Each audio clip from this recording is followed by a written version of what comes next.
Welcome to the XY Advisor Podcast, a global community of financial advisors sharing and learning with one another to drive the positive evolution of financial advice.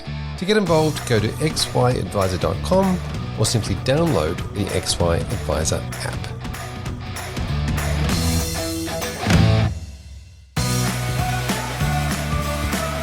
This podcast series is brought to you by Morningstar, offering you technology and services to support your end-to-end financial advice process, including product research, investment data, and comprehensive financial planning technology through AdvisorLogic. AdvisorLogic offers you simple yet powerful tools to run your business, deliver holistic advice, and build trust with clients. You can experience an industry-leading digital advice offering. Simply select pre-built strategies, compare products, and generate your advice documents within a single guided workflow.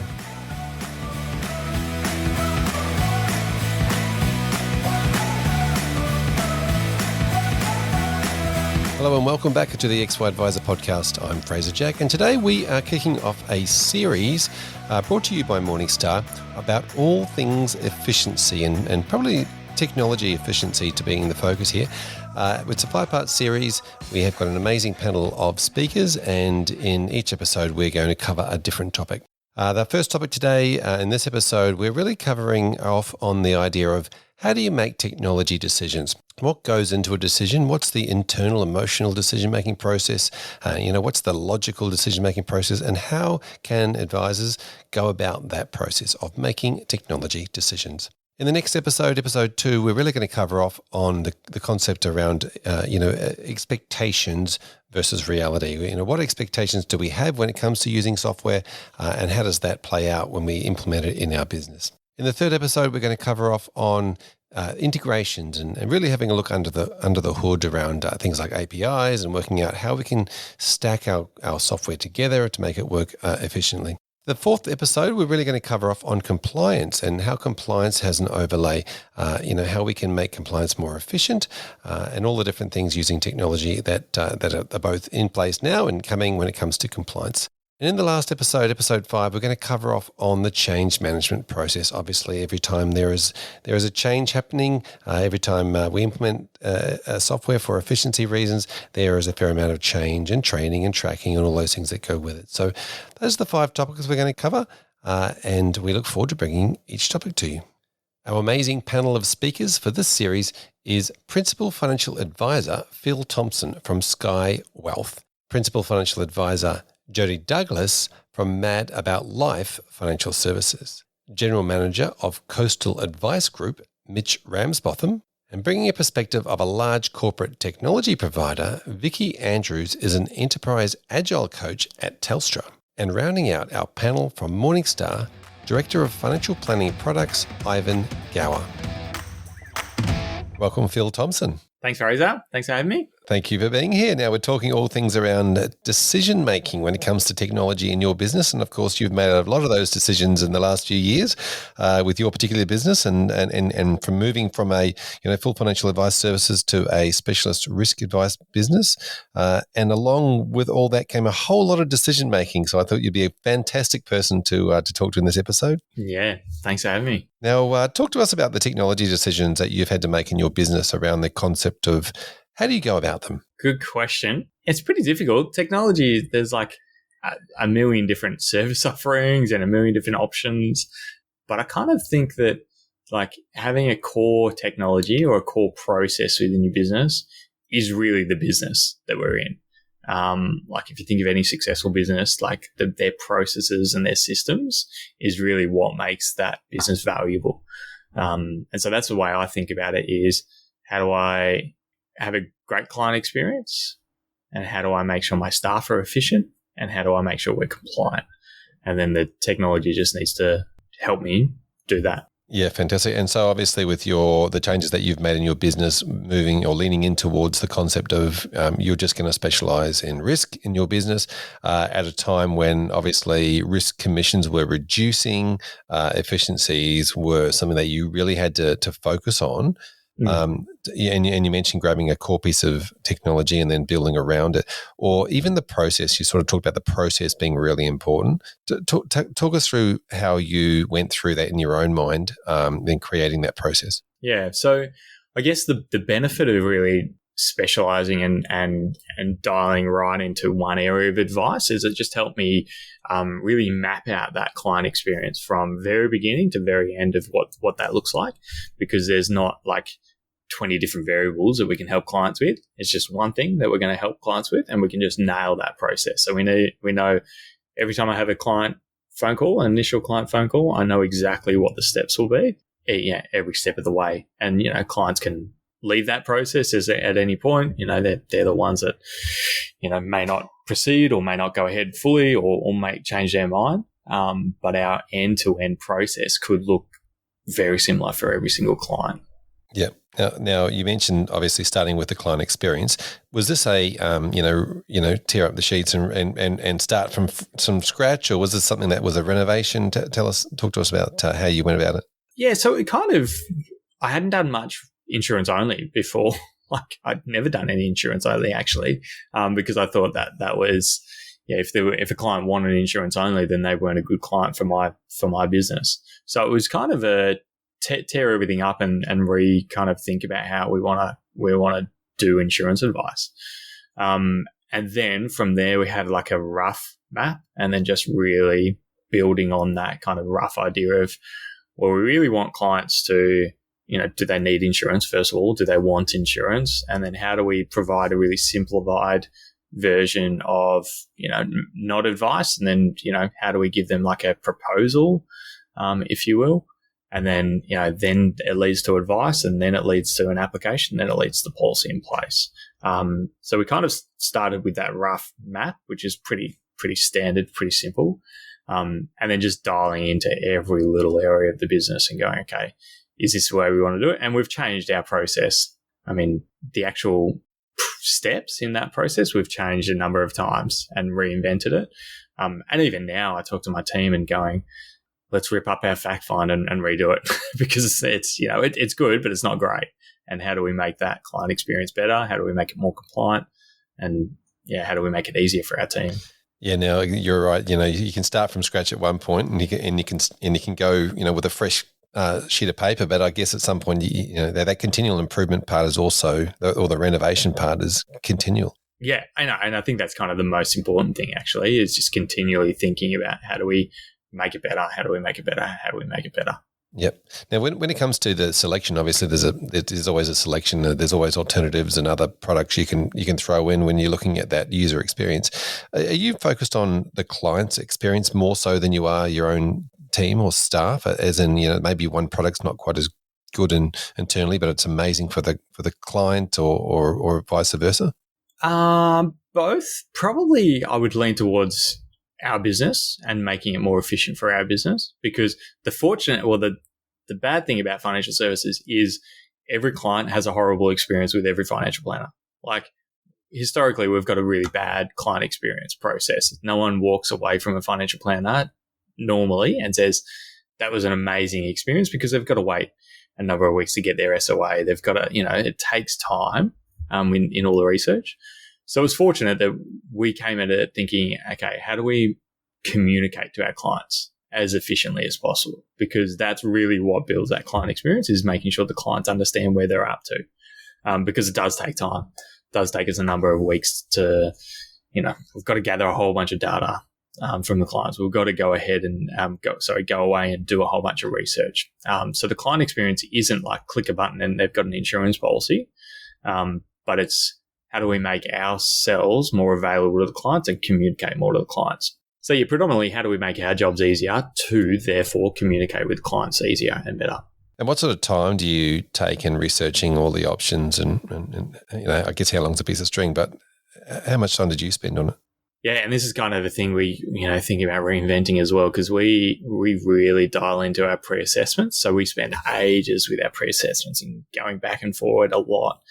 And that's one area that it's like, okay, how beneficial is that to the clients? Like, are we getting differing outcomes from our pre-assessments and spending that much time. So it probably takes us on average 4 to 6 weeks to prepare an SOA because from fact find, because we may need to follow up additional information, and we're really dialing into that pre-assessment work. But yeah, we're considering whether that's worthwhile. And but we did some numbers last month or two, and about 50% of our recommendation comes off the back of a pre-assessment.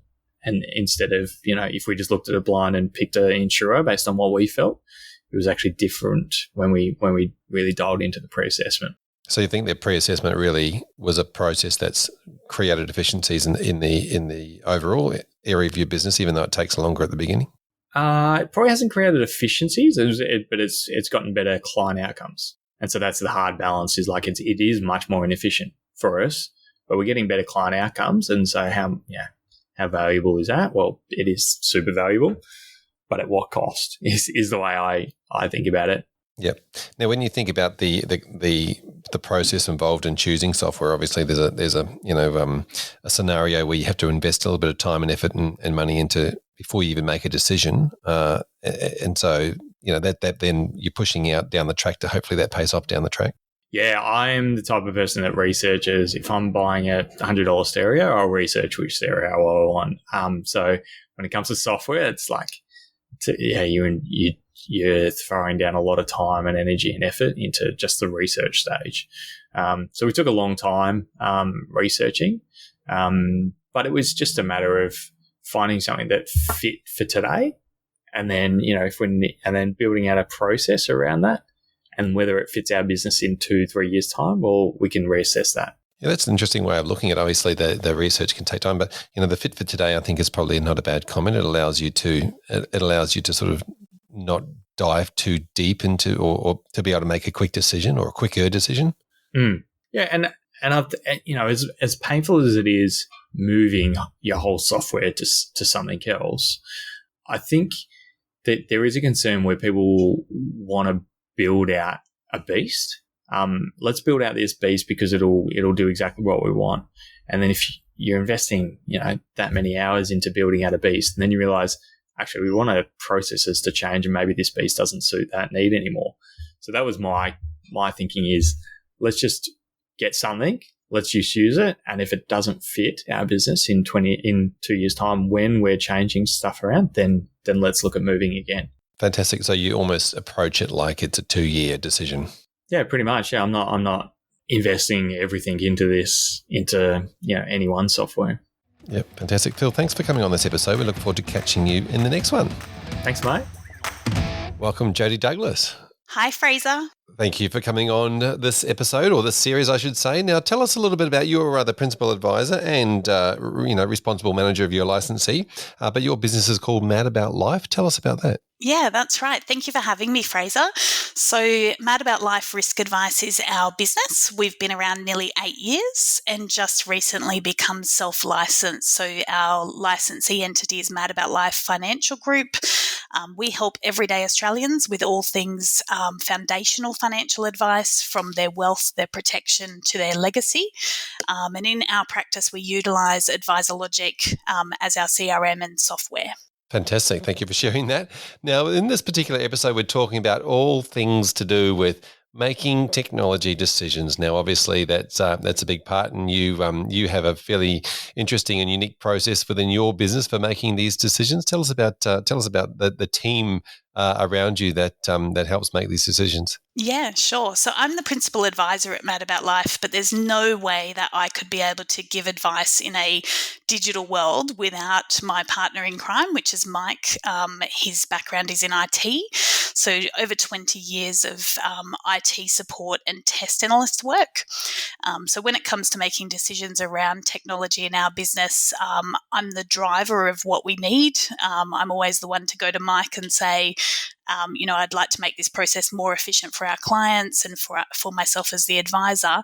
And then Mike puts his IT hat on and says, yep, we can do that, or no, we can't, and why, and comes up with the solution effectively. Fantastic. So are you the emotional driver and he's the logical driver? Is that how you see it? Definitely. 100% emotional. This is what we need tell me how we can do it. And then he brings me back down to earth and says, hang on a minute, let's just see what you actually need. Yeah. Now it's funny, isn't it? This is what we need. We need it now. We needed it yesterday. I want this thing. I really, really want it. And he's like, let me just let me just bring you back to reality. Definitely. I'm incredibly impatient when it comes to taking on new things. And in the world of IT, impatience, there is a need for it, but you do need to slow things down to make sure that there's actually a requirement as well. Yeah. Talk to me about the requirements. So obviously that's something that that Mike's very familiar with, setting out requirements. How does he talk to you about that process to say to you, what is the requirements? What do we need this functionality to do? Yeah, that's it. So it comes down to what's the problem that we're trying to solve. So when I go to Mike and I say, okay, I really want to be able to do this and this is why, that's where he'll actually ask me a whole bunch of questions to actually form what we call like a test case, really. And that's an IT term, is to actually look at, well, what are the requirements of the user? The requirements of the user being the client and the advisor if it's to meet both of those needs. And then making sure that we've got a clear list of those requirements and then ticking off the solution to meet those requirements, not just putting in place the solution and then hoping that it meets those requirements, actually looking at the requirements first and then building the solution from there. And quite often it can be a completely different solution to what I was thinking once he actually breaks that down. Yeah, okay, very good. And so does that then often require him building something, or does it require you guys going to market and saying, right, who are the product providers that can provide the solution? Yeah, sometimes it's to build something. So we utilize Microsoft Suite, which has a whole bunch of like checklists and things like that you can actually build within it, things that I never knew even existed. So sometimes you don't even have to recreate the wheel. There's already software there that can provide that. And quite often it's a case of just having a look at, well, what are the tools that are out there that meet this? So quite often we don't need to build it ourselves. There's already something there. But Mike's role is really to have a look at, okay, what's our requirements, what's out there, and then what's the best tool for the problem. Yeah, and I guess that means you have to take into account all of your existing tools, and That's also part of his job, I'm taking it? Yeah, definitely. And this is the thing, is if you have too many systems or apps, it can actually be too onerous to manage. So all the time Mike is saying to me, hang on a sec, do we have a tool that can already do this? Let's not add another one. So in our practice, we have about 10 digital apps and softwares that we use. And I mean, that's already quite a lot to be all over. So we don't really want to end up with 20 of them. Yeah, that's a really good point. So I'll talk to you about those when we get to sort of towards the third episode, and we talk about the different technology and how they stack together. But how do you then prioritize? Obviously, if you want to do a lot of things, sometimes it's incremental change, but sometimes you want to do a whole lot of things at once. How do you prioritize what you do first? Mm-hmm. So we actually use Planner. Microsoft Planner is our favorite tool. I use it to manage our clients in their workflow, but we also use it for our 90-day plan. So that's all things that we want to do within our business. We add it to Planner, and across the team we do it. So even the admin team add to Planner things that are kind of little pain points that we want to improve on.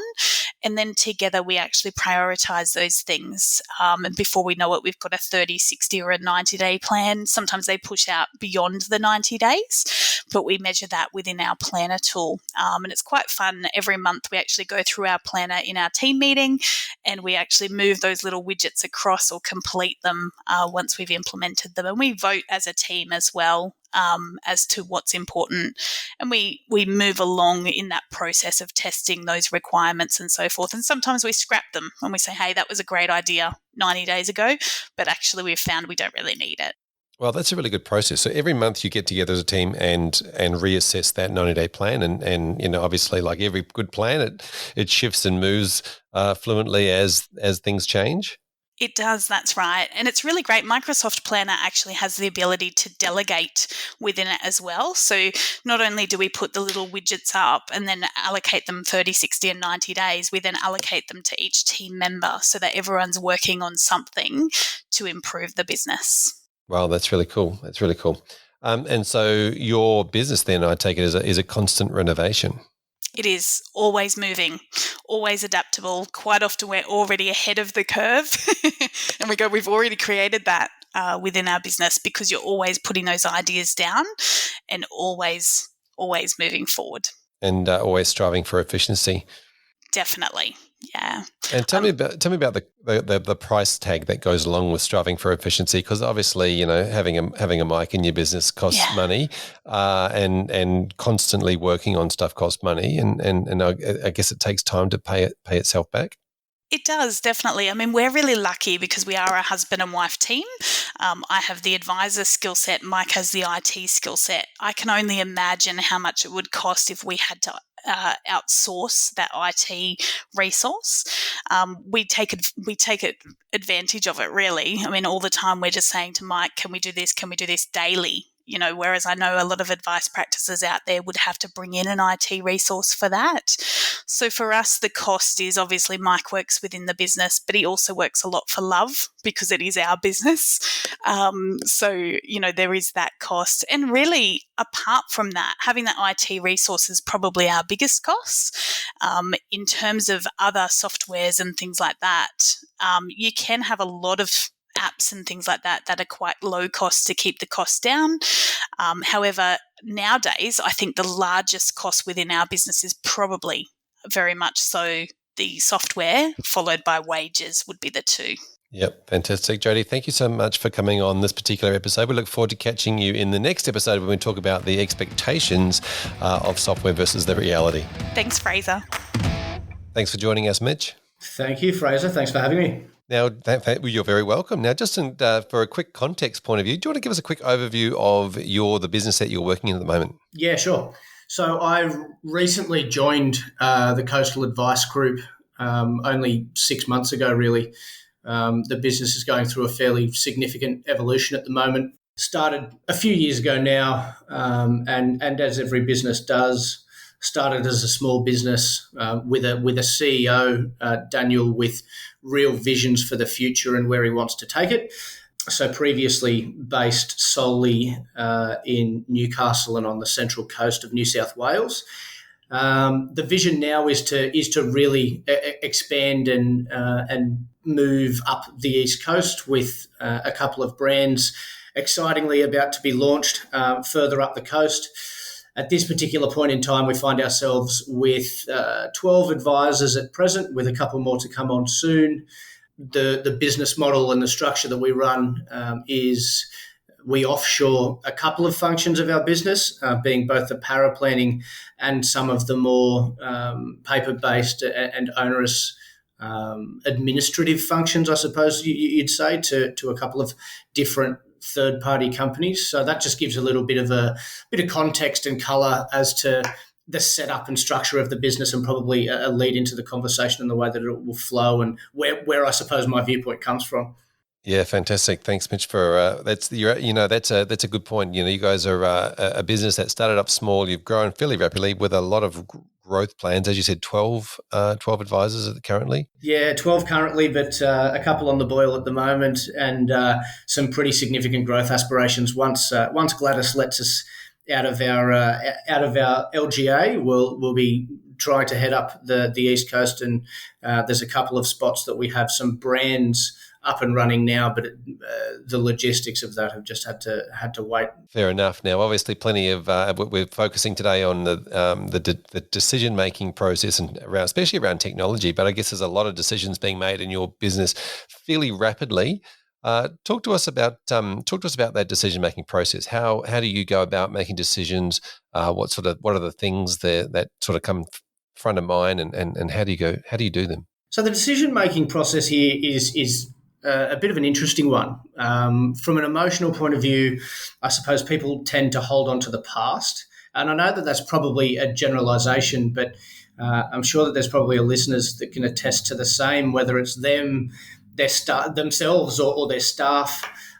The past and what you ultimately know and what you're comfortable with is always going to be a big piece of the puzzle for the whole team and everybody that needs to be considered in the process, right? So what we do, and this is no way meant to be a slight to anybody either in our business or any businesses out there, but it's just a really pertinent point, is that we we really work to engage from the lowest common denominator up. Ultimately, the journey in that you go and what you're going through, we find it really important to ensure that you support everybody through the change, and that along with yourselves, they truly believe that the way that you're heading is beneficial. Not that it's difficult. There may be some hurdles along the way, but they have to see those in that particular position where they're going to see that there's that polarization between where they are now and where they need to be. They need to see and understand the journey and the engagement of all of the stakeholders involved, so that then you have all of the aspects that you require in that information gathering and I suppose the decision-making process around whether you're going to do it, to make sure that you can take them on the journey and what the requirements are going to be to get there. There's another side of that too, which is not just the emotional, but the logical side of it. Yeah, it's very interesting. And I like what you said there when starting with the concept of the past and understanding that there is a history, there is a past, and it's an important part of the decision-making process, especially if you want people to engage in it, engage and accept those decisions that are made. And you sort of also mentioned or touched on the idea there, around sometimes people can sort of get into the smaller, well, I was thinking at the time that the smaller decisions versus, is this a small decision or a big decision? Normally they're fairly large because of the type of business that we're currently in. So the evolution of the business means that going from a small business to a larger one, there's more parts to there's more pieces to the puzzle that need to be considered. But normally, what we're talking about here and what I alluded to was then the logical side. So if you account for the people that you've got in that particular, if you account for the emotional side and you account for the people and what the requirements are going to be, and you ensure that you communicate it correctly, if you've then done the logical side correctly, which is usually there's fairly significant empirical evidence and analysis that goes into the process of determining whether the solution is a fit for the business in the first place. And we're going through that evolution where we've gone from a small business to a business that I would like to think that in the grand scheme of things and proportionally, we're getting to a bit of a scale. So we've moved away, and we are moving away quite rapidly from the structure within a business where you've got what I would deem to be the generalist model, and you've got one or two people, one or two man band with people doing a lot of different things but not specializing anything. We're in a position now where we've got people starting to specialize in their roles, and really drilling into doing exactly what their proficiencies are, I suppose. And that also then gives us the ability to measure the efficiency of those roles and potentially some of the deficiencies that may be there, and look for ways to improve what we're doing. And in a lot of circumstances, it tends to be a new technology or a renovation of some of the existing that we've got that will provide that solution, I suppose. The decision-making process is fairly firmly grounded in increasing people's ability in their current roles. So a lot of what we're doing now in our journey is certainly by no means about replacing people or not hiring people. It's more about the transition that we're going through and moving away from that generalist structure and complementing the really skilled people that we have to assist them to do the roles that they're basically attuned to doing, without having to get into the other bits and pieces that they don't need to be spending their time on. Yeah, fair enough. So this comes from a motivational point of view. If you want to take the people that are doing these jobs now and then just make those jobs more efficient in that structure, rather than saying, rather than it being a problem, just saying we can actually get a better outcome here. Yeah, totally. And in a business like ours that's growing, it's really hard it's very easy to upscale technology because their capacity is almost limitless. So if you've got one individual that has control over that, and a software suite around them that has basically limitless capacity to take on extra burden and extra workload, the individual can orchestrate that and play conductor. And the technology you can always capacity manage the technology a lot easier. So yeah, it's certainly not about getting rid of the people, because the people play a pivotal role in that. It's really about complementing them and making sure that what they're doing can really be scaled up alongside the business. Yep. And with the size of your business now, I guess it's easier if you've got one person in the business just looking at the technology and saying, right, let's have a look, let's review it, let's go through the pros and cons, and make some calls around, okay, this sounds like it's going to, or looks like it could work, and then we can go make decisions. Is that how you're working? It probably makes sense, but we're not quite there yet. A lot of our decision-making process is actually born from the collegiate way that our business functions.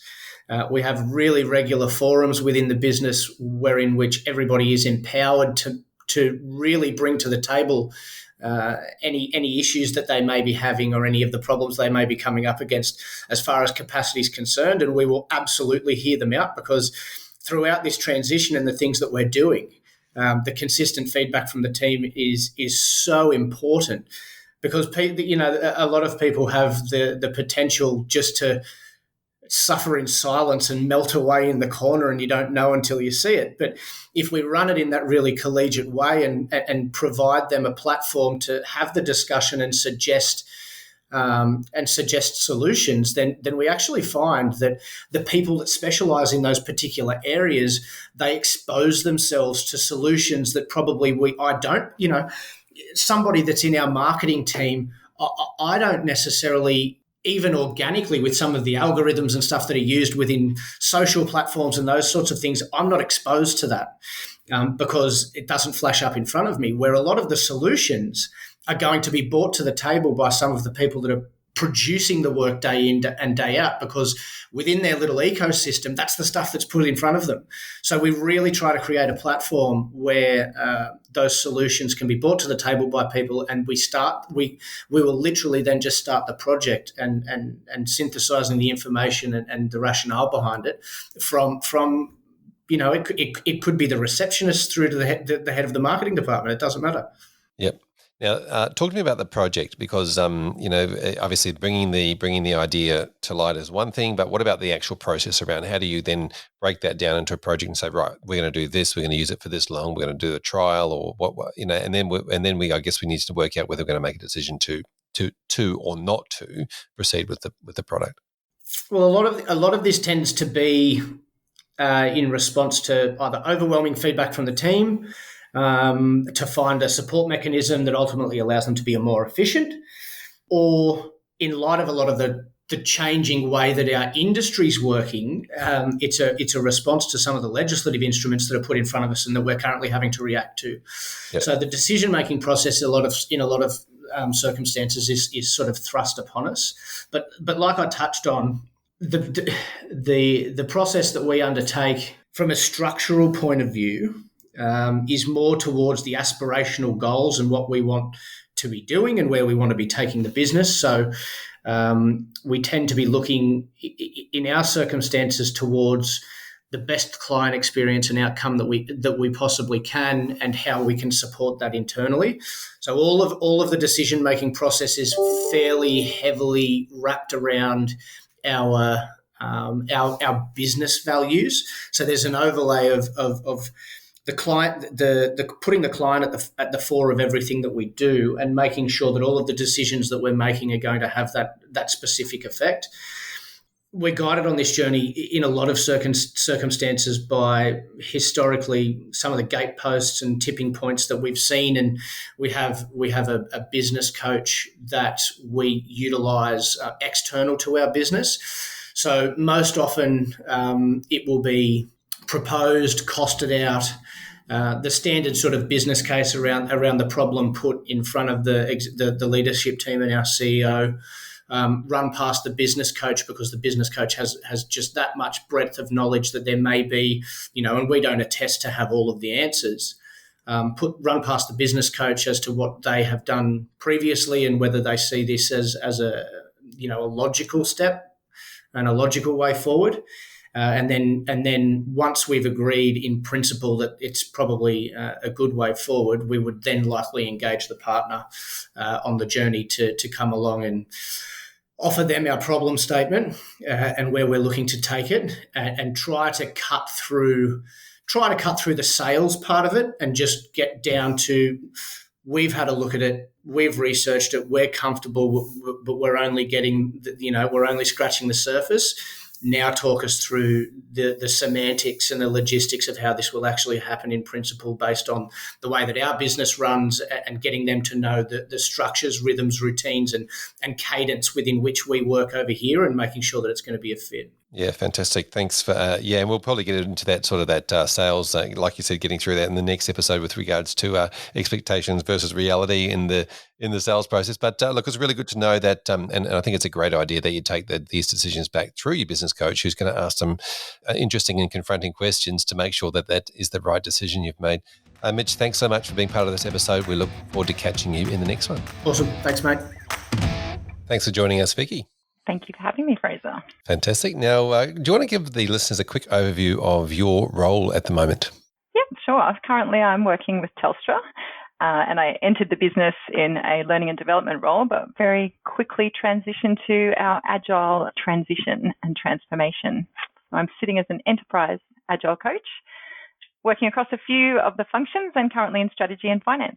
Thank you so much for joining us. I really appreciate your efforts. Now, in this episode, we're talking around technology decisions, and obviously, I'm sure you make a fair few of those decisions in your role. And I thought we might start with a process that you and I have discussed before, actually, around how do you make technology decisions and whether you do or don't proceed with something. Yeah, so currently working in Telstra in our agile model, we implement a bit of a mindset shift first, and then some of the skill sets and processes. So the technology decision definitely starts for us with a mindset of being open to more of a human-centered design process. So I'm not sure whether you know what that is. Tell us about the human-centered design. We know about the user experience. Yeah. We just want to keep the human at the center of it all. So previously, I'm sure many people would say Telstra may have been a bit of more of a government type centric organization who built a lot of amazing things, but maybe not exactly what the customer was after. So the process now is around keeping that customer centric model, whilst we iterate and deliver small incremental pieces of a product. And keep taking feedback and improving on that so that hopefully the end product is actually what the customer wants. Yeah, so gone are the days where you build a massive infrastructure and then try and convince people that they need it. Correct. And it's very hard sometimes with some of the really expensive projects, and it's almost finished, to actually call out and say, actually, we need to stop, because no matter how far down that path we go, nobody actually wants it. Yeah, it can be a pretty expensive decision if it's made in the wrong way. Obviously, you're used to making decisions for a large business and large organisation. Always trying to relate this back to it's very similar, I guess, process for small business, especially when it comes to small businesses making decisions around technology. You've mentioned agile, and we should probably open that can of worms up and sort of talk about that decision-making process around agile and how that works and how a small business can implement. Sure. So agile is both a way of thinking, and it is a fairly logical system and process that we use. So many tools involved in it, but if you're thinking about it, I guess, from a small business sense, it's about breaking things down into what we call sprints. So when I say sprint, everyone often thinks of fast, and it's going to be a fast deliverable. It's actually not. The word sprint resonated from a distance back in the day in the Olympics. So it's the 100-meter sprint. So sprint is really breaking things into manageable time chunks. Sure, we'd love to deliver fast. That's a bonus. But in Agile, it's all about these incremental sprints and pausing for that moment to have a retrospective on what we've actually achieved together and what we've actually about to deliver. Yeah, nice. So when you're talking about the sprints, you obviously have a start line and a finish line, as with any small project. And I guess when small businesses are thinking about decision making around technology, it's around saying, okay, great. If we do this small thing, get to the end and then reevaluate, is that probably the best way of looking at it? Yeah, sort of. So we try to break it up first with a bit of prioritization. So the simplest form of that with some of the smaller teams in Telstra even is this Moscow approach. So the must have, should have, could have, and we like to say won't have for now. So Moscow is a pretty easy little acronym for us. And we put those must haves into the sprint. And then if we manage to get those achieved, we can then always add in an item that's a should have or a would have. So that's the simplest form. The more complex ones, we move into a DVF formula, which is quite mathematical. Talk us through that. DVF. So that's our little mathematical formula for desirability plus viability divided by feasibility. And we really want to look at all three of those categories in isolation.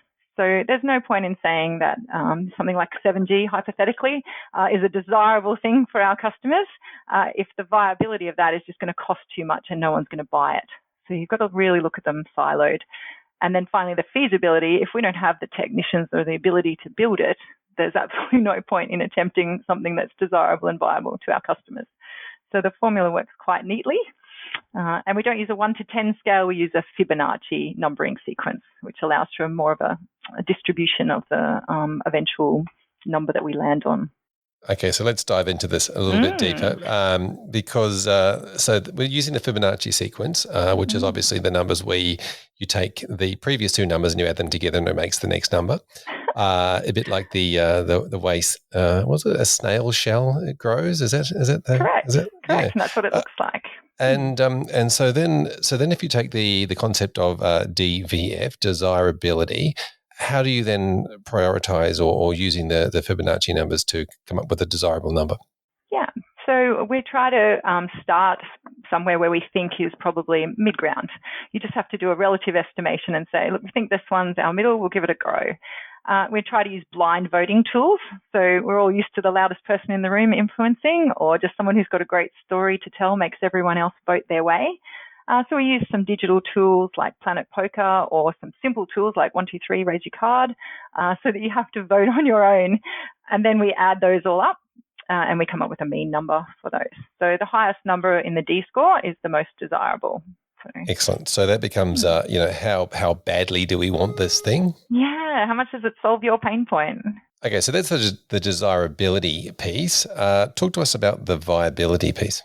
Yeah. So quite often internally, we may look at viability as a revenue stream, or it could be avoidance of risk. So it's quite viable if we do this because it will avoid a big penalty.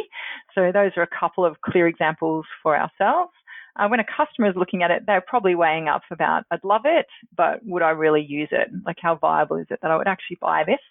We've all got plenty of things in the cupboard that we love that we didn't really need or use. So pretty important to combine the two and you add the D and the V together. Excellent. So we've got two Fibonacci numbers for the desirability and the viability. And then what are we doing? We want to see if it's feasible for us to get it done. So the lower the number means the less complexity, uncertainty, and effort required. So if we think it's pretty simple, not a lot of effort for us, and we could really nail it, we'll give it a 1. If we think any of those are a bit on the high side, up that goes on the scale. Okay, fantastic. So the feasibility scale is the opposite. Correct. Of the D and the V. So we have to, a 1 is the best case scenario. It's very easy to do. And the harder it becomes, the higher the number. Correct. And more complex it is. Yeah. And it divides by the F score. So that's why. Excellent. So the D plus the V divided by the F gives you a number. Mm-hmm.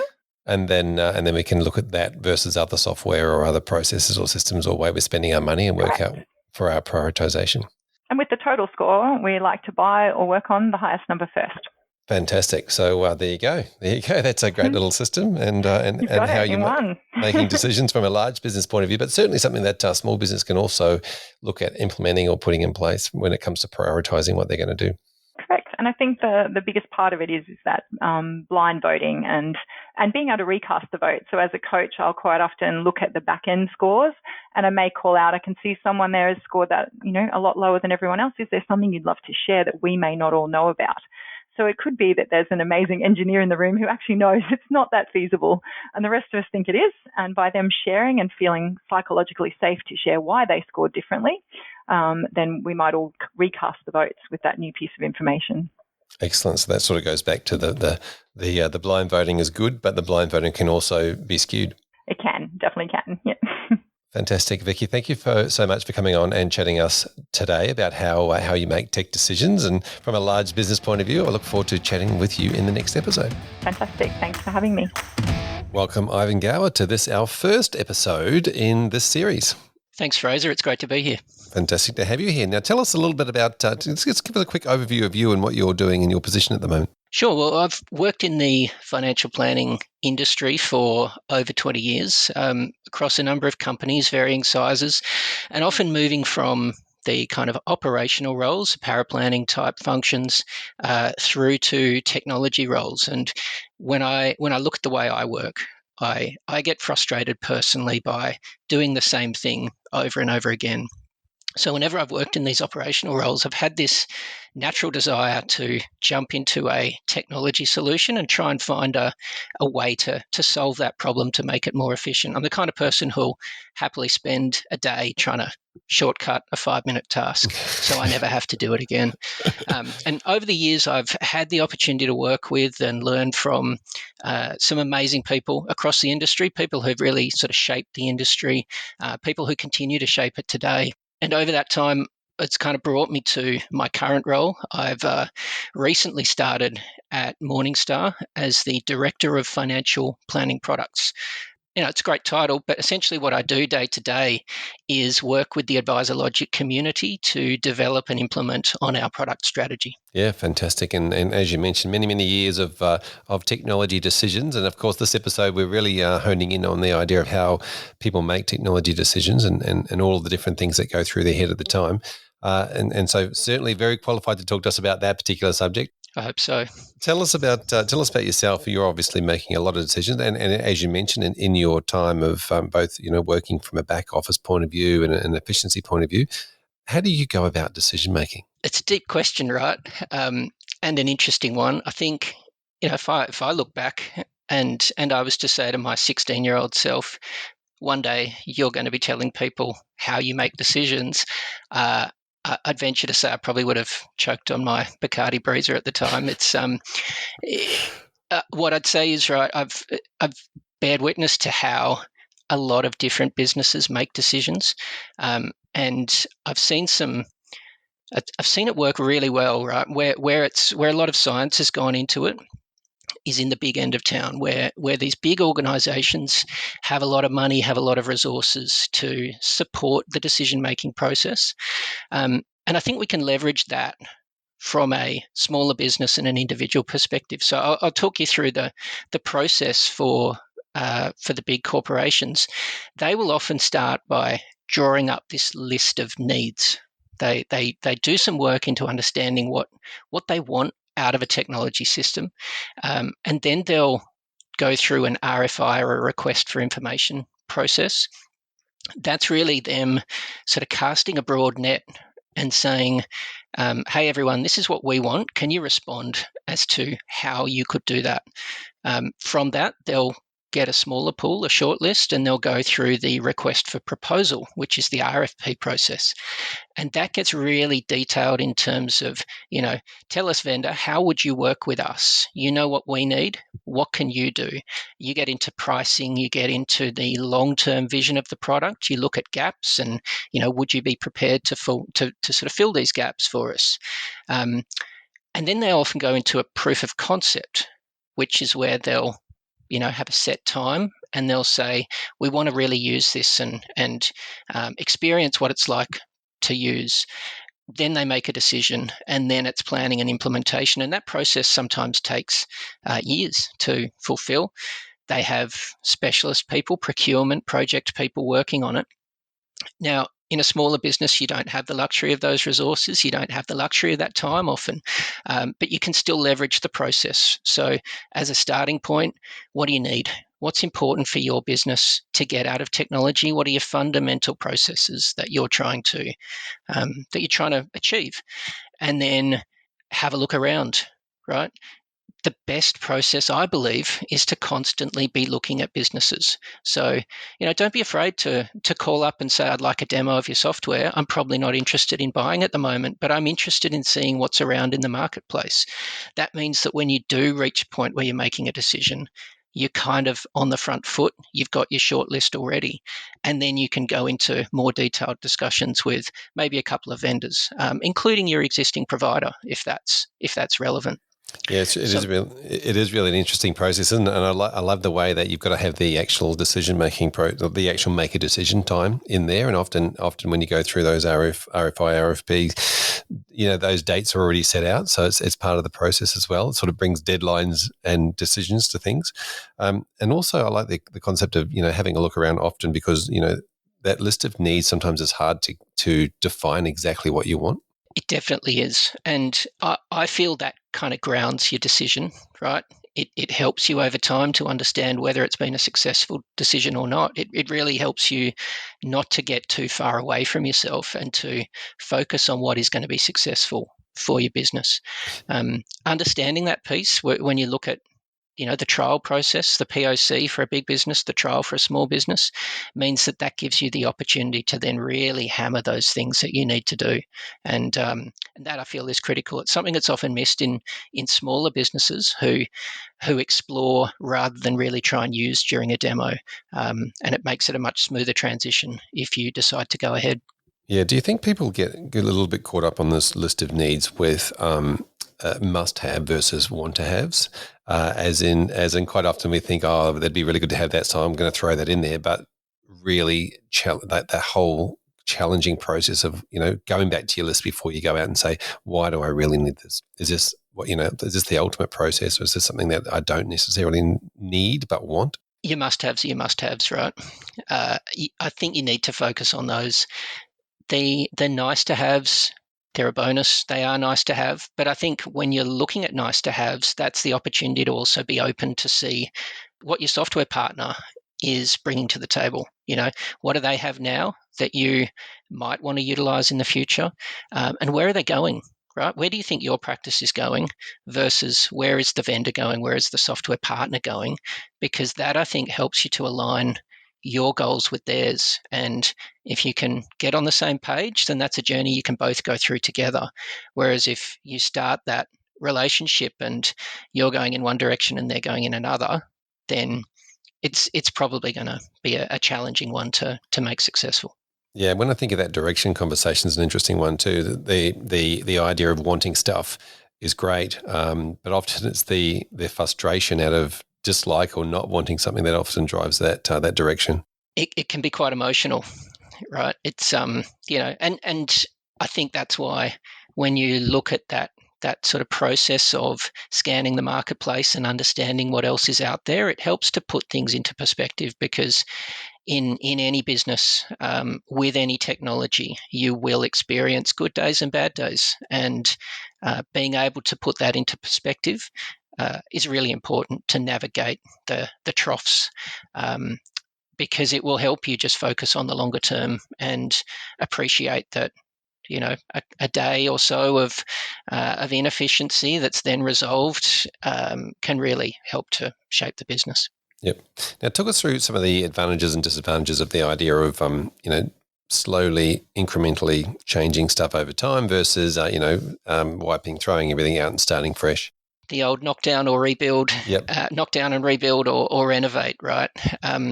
I think that comes into this view of we need to make change. So we're not satisfied with the status quo. How do we move forward? And sometimes when you just knock it down, you are forced to rebuild. And so that can be a useful process to go through. It's not to suggest that you can't just sit back and reevaluate, but it depends where that motivation sits within the practice.